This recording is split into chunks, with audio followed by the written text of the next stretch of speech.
In this week's Cardiology Countdown, we'll start with an interesting analysis of cardiovascular safety of NSAIDs. Now, this has been a hot topic since the COX-2 inhibitors and Vioxx as the first one identified with increased risk, but a growing recognition that there's increased risk really across the class, as is in the label.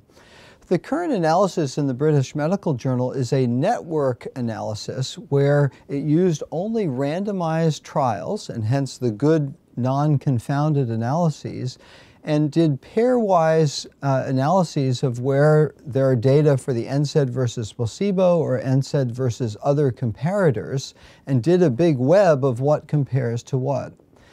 And out of that, they found that, as had been seen before, all of the NSAIDs, with the exception of naproxen, were associated with an increased risk of cardiovascular death and of MI.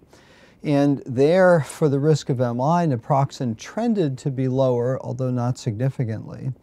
Interestingly, for stroke, naproxen was seen to have a higher risk of stroke, although not significant, and so not completely in the clear. And so this analysis from randomized trials re-raised the issue that drugs that we take every day, like ibuprofen, may have increased cardiovascular risks on the basis of these randomized trials, and thus judicious use of NSAIDs is urged.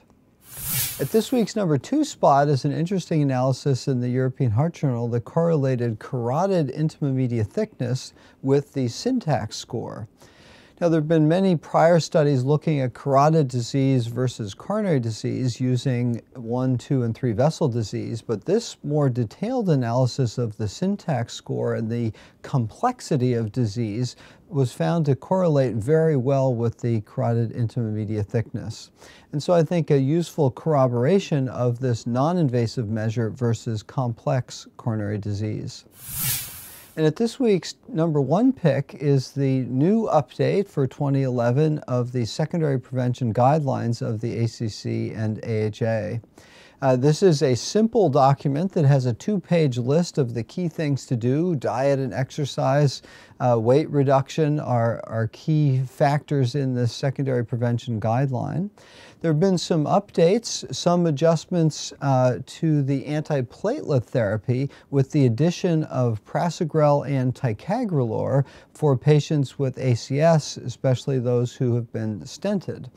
And there, in the post-ACS stented patient, recommendation for 1 year of dual antiplatelet therapy for both bare metal and drug-eluting stents. And then real questions about what to do beyond a year have remained and are being addressed in large trials. And so for this week's Cardiology Countdown, I'm Chris Cannon.